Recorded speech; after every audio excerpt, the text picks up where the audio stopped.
esta noche con Eduardo Higuera. Él es analista político. Eduardo, gracias por estos minutos para Mega Noticias Ciudad de México. Hola, Abel, gracias por el espacio y saludos a tu audiencia. Es un gusto estar con ustedes. Gracias, Eduardo. Pues durante muchos años se ha hablado de que no tendría que dejarse un cargo para buscar otro. Hay quienes lo han calificado como negativo, pero también otros dicen es el derecho de la persona a ser votada. En este caso, ¿cómo se recibe este anuncio de solicitud de licencia por parte de la jefa de gobierno? Hablando, por supuesto, de que es una de las entidades más importantes del país, nada más y nada menos que la capital de nuestra nación. Mira, hay que mirar con mucho cuidado el contexto en el que esta renuncia, esta solicitud de licencia que se va a convertir en ausencia permanente, como bien marcaron ustedes en el resumen que diste, eh, estamos dentro de un proceso de selección del partido Morena que está fuera de los tiempos y fuera de los momentos que marca la ley y la normativa electoral. Así que en 72 días, que eso es lo que va a tardar en llegar los tiempos adecuados para que se pueda presentar una precandidatura por parte de Morena, pueden pasar muchísimas cosas, se pueden impugnar muchos de los actos que están haciendo como actos anticipados de campaña y sin duda, aunque Claudia Sheinbaum tiene un sector grande de la población de la Ciudad de México que la apoya para buscar la presidencia, también hay muchas personas que se le oponen. No hay que olvidar que en el 2021 la ola guinda que parecía engullir la Ciudad de México fue echada un poco para atrás. Y como van las cosas con los escándalos que ha tenido la administración Sheinbaum y que tiene el secretario de gobierno Martí Batres, como la pérdida de muchas de las toneladas de donaciones para Turquía, los constantes problemas que se está teniendo con el metro y la ya innegable presencia de los cárteles de la droga en muchas de las partes de la Ciudad de México, cárteles de la droga como Jalisco Nueva Generación, pues todavía creo que queda mucho por ver. No es tanto de si ha sido bien recibido, sino qué tanto están pensando realmente en Morena y Claudia Sheinbaum en esta estrategia, si les va a dar buenos frutos o no. Claro.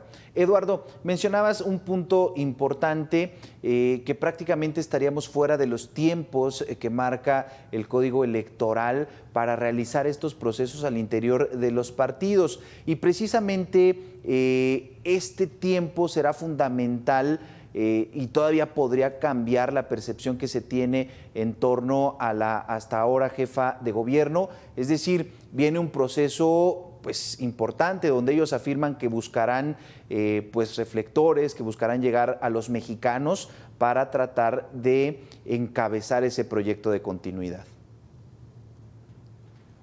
Sí, mira, esto de buscar reflectores es un poco complicado con eso del acuerdo de que no van a ir a presentarse en los medios de comunicación que llaman conservadores y voceros de la oligarquía, ¿no? Eso deja si realmente respetan el acuerdo, las cuatro corcholatas famosas de Morena se van a quedar con muy poco espacio para maniobrar. Ahora, ya declaró Marcelo Ebrard que no va a ser así, que por su parte él va a ir a donde él quiera ir y que no estuvo bien que el partido les pusiera esa mordaza. Vamos a ver qué hace Claudia Sheinbaum.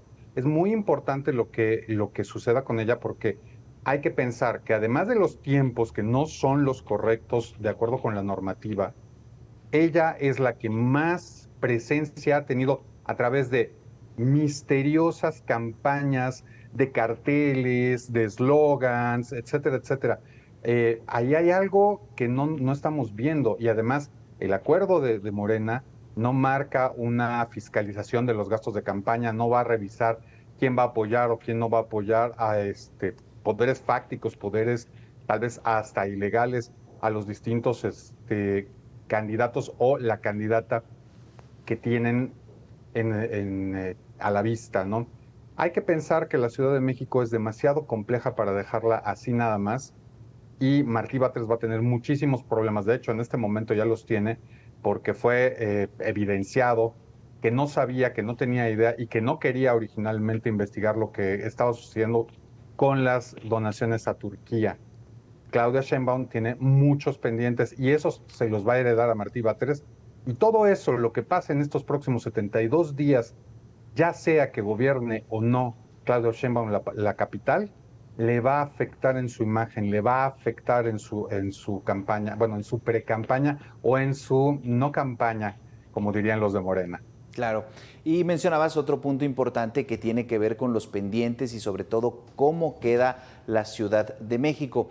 Finalmente sale la cabeza visible del gobierno de la Ciudad de México, Claudia Sheinbaum, con los puntos que ya habías mencionado a favor y en contra en temas de inseguridad. También ellos han afirmado que hay reducción en las tasas de delincuencia, pero finalmente ¿qué es lo que pasará entonces? ¿Se confirmaría la permanencia de Martí Batres o sí tendría que ir al Congreso de la Ciudad de México y sobre todo tomando en cuenta que ahí hay que encontrar una mayoría calificada?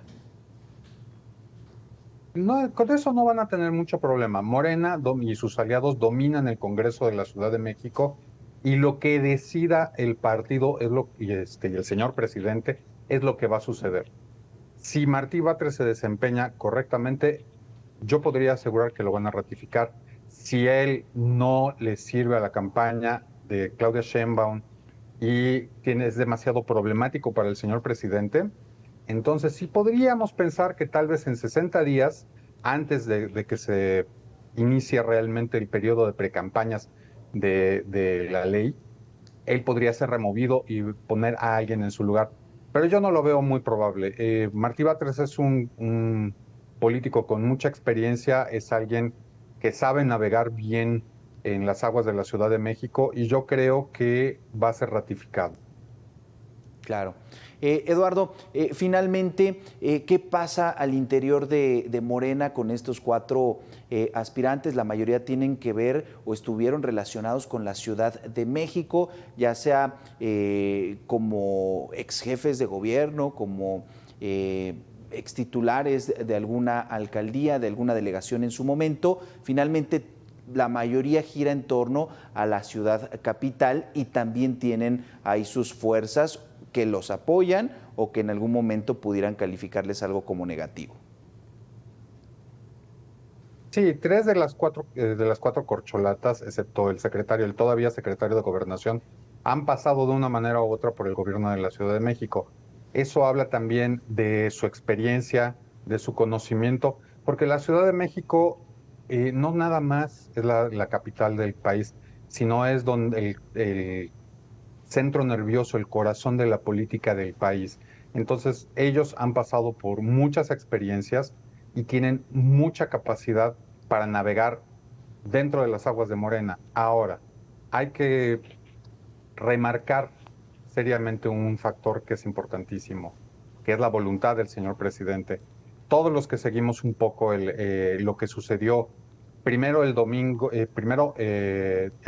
que ganó Delfina, que se fueron a cenar todos juntos, y luego lo que pasó en el Consejo Nacional este fin de semana de Morena, podemos ver que, digan lo que digan, el señor presidente Andrés Manuel López Obrador está interviniendo, está marcando el rumbo no solo de su partido, sino de los candidatos y posiblemente hasta de los próximos gobiernos, tanto de la Ciudad de México como federal. Él está decidiendo desde ahora quién le va a ser útil, quién no. Entonces, no tenemos que olvidar eso. Estamos volviendo a la época de la cargada Sí. y del dedazo. Y entonces la voluntad presidencial va a ser esencial, absolutamente esencial para entender lo que vaya a suceder de aquí a que empiecen los tiempos oficiales. Y también tenemos que ver qué va Sí. a ser la, pues muy, muy alicaída oposición. Si van a impugnar, si no van a impugnar y qué va a hacer el INE de Guadalupe Tadei. Todo esto va a influir en estos 72 días próximos. Es una telenovela que apenas está empezando. Platicamos esta noche con Eduardo Higuera, él es analista político y nos quedamos sobre todo con la parte de los retos. Dejará de ser jefa de gobierno Claudia Sheinbaum, pero hay retos que atender en esta ciudad, capital, por supuesto, de nuestro país, pero ya decías también corazón de la política mexicana. Eduardo, gracias por estos minutos para Mega Noticias Ciudad de México. Gracias a ti, Abel, y gracias a tu audiencia. Buenas noches. Buenas noches. la carrera electoral no importan los partidos, las guerras internas, las fracturas o las alianzas, ni los oportunistas. Lo que importa es México. Necesitamos conocer propuestas concretas sobre cómo resolver las necesidades añejas, que ni los de hoy ni los de antes han resuelto. Todos prometieron paz, pero los índices de violencia e impunidad continúan escalando a récords históricos. Continúa el hambre, la pobreza, la falta de oportunidades y la brecha de desigualdad. El rezago educativo es cada vez más profundo y peor aún, como nunca los mexicanos estamos expuestos a enfermedades y sin un sistema de salud como el de Dinamarca, sin médicos ni medicinas. Dejen de aferrarse al poder. Antes de repartirse en el papel las candidaturas, sucesiones y hasta el hueso en el gobierno, deberían entender que por encima de todo está el Estado de Derecho, las instituciones y la Constitución. Por encima de sus ambiciones, atiendan las deudas históricas y nosotros, los ciudadanos, dejemos las pasiones partidistas, razonemos sobre nuestro futuro y tomemos decisiones informadas.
Este programa es presentado por Hola Metrocarrier, alianza que comunica éxito.